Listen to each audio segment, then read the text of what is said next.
This year, the stock market has been hitting new all-time highs. NASDAQ 100, S&P 500 keeps hitting new all-time highs.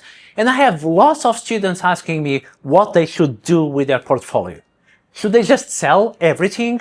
Or if they have cash, should they wait for a dip to buy or not? So in this video, I'm going to tell you exactly what does the all-time high means for the market and for the prices. Because there is a ton of misconceptions out there, and the fact is that the markets being in all-time high is not a sell signal, it's not a buy signal either.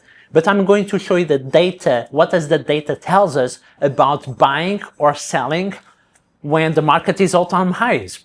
So without further ado, let's get straight into it.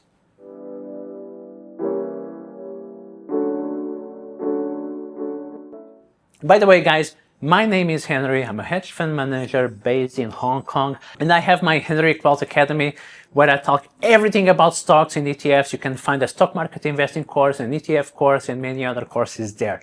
And you can sign up 7 days free trial, okay, and check the courses. And if you don't like it, you can cancel it. But anyway, let's get straight into the data. And you could look at over 100 years of data of the S&P 500. In this video, I'm going to focus a bit more on 10 years of data. But let's jump here on the chart, and what we can see here, so I have added to the S&P 500 an indicator that counts how many all-time highs did we have over the last 10 years. So can you take a guess? How many all-time highs did we have over the last 10 years investing in the S&P 500? Well, there were 300 new all-time highs in the S&P 500. So if any point in time over the last 10 years you decide not to buy the S&P 500, not to buy stocks because the market is close to an all-time high, well, most of the times it's close to an all-time high. So that's not a good reason not to buy. Also not a good reason to sell, because if you sell simply because the market is close to an all-time high, well, again, markets are most of the time close to an all-time high. And it's still having into account that over the last 10 years, we had some crashes and market downturns. We have the pandemic crash, we had the 2022 bear market, we have the Trump tariffs, we had the Iran conflict, and we still had 300 new all-time highs. As you can see here on the chart, you have all these green lines are new all-time highs, and the market just keeps hitting new all-time high. So this is not a very good manner of like deciding whether to invest or not and whether to sell or not. Of course, you know, I have my framework of looking at the market kind of high, kind of low, and now it's kind of high, right? Now, as the markets go up and hit new all-time highs and new all-time highs and new all-time highs, they get more risky, okay? And when the markets do that, I deleverage a little bit my portfolio. But I'm not going to be sitting on the sidelines just because we are close to all-time high, because again, that's not a good indicator. You should not try to time the market that way.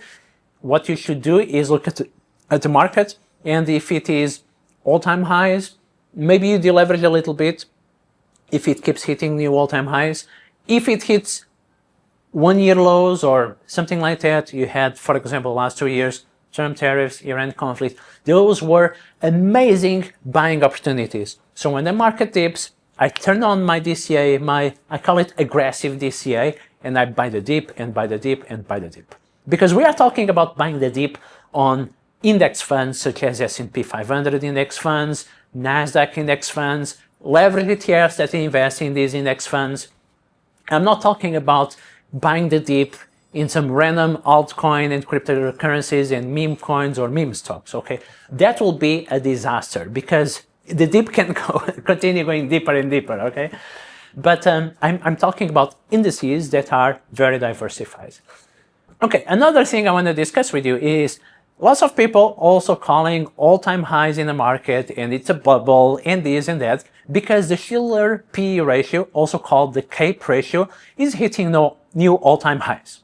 So if you are a nerd, what's the CAPE ratio? CAPE stands for cyclically adjusted PE, price to earnings ratio. And basically, it looks at the earnings, average earnings of the stock market over the last 10 years, adjusted for inflation, and it gives you the price to earnings ratio adjusted to those 10 years average. And many people say that, oh my God, now the market, as you can see here on the chart, is hitting new all-time highs. The CAPE ratio is new all-time highs. This is at the level of the dot-com crash. Oh my God, sell, sell, sell. Well, and that's again not a good indicator, because people continue to look at this chart here, for example, where they try to predict the 10-year returns of the S&P 500 based on the CAPE ratio. And if the CAPE ratio is at around 38, for example, the returns of the stock market for the next 10 years are supposed to be like close to zero, okay? But when you look at this, well, in December 2021, we hit 38. So did the stock market return close to zero since December or November 2021? Well, the fact is that since November 2021, let me put here on the chart, despite the fact that we had a bear market, the 2022 bear market, since then, the stock market, the S&P 500 is up 61%, okay? So does this look like close to zero? 61% is like, what, 13 or 14 or 15%? I think it's like 15% compound annual growth rate. 15% is very different from zero, right? So if you are looking at this kind of chart that tells you that, oh my God, this level of P ratio or CAPE ratio means that over the next 10 years, the stock market will return zero, that's BS, and that's not a good reason to stay out of the market. Because, come here. If you miss these returns in the market, you cannot go back in time, okay? Missed returns are missed returns forever, okay? If you stay out of the market because the CAPE ratio is high, because the PE ratio is high, because we are hitting new all-time highs, and you sit in cash, and in the meantime the market goes up by 15 or 20 or 30%, that's gone for you. You cannot go back in time. And your cash is a melting ice cream, because cash loses money for inflation. So really, the best way of not missing any returns is just stay invested, turn off your, uninstall your brokerage app, okay? Do your investments and remove the app from your phone, because emotionally looking at the app, looking at your portfolio every day is not good, okay? So just sit in your hands. This is what Charlie Munger used to say. Invest and sit in your hands, okay? Don't do anything. There are also many other stories and research that shows that sitting in your hands is the best thing you can do for your portfolio. Fidelity, a big asset management company, one day they went and do the research to see who are their clients, who are the best investors. And they checked the best performing accounts, and the best performing accounts, many of them were part of people that have passed away. That sounds very silly, right? But the reality is that we humans we need to take action, right? You need to do stuff, especially men. That's why men are worse investors than women, because we men, we need to do stuff. We need to take action. We need to press the button, buy, sell. But many times, the best thing is don't do anything. The best investment strategy is keep it simple, sit in your hands, and let your portfolio compound over time.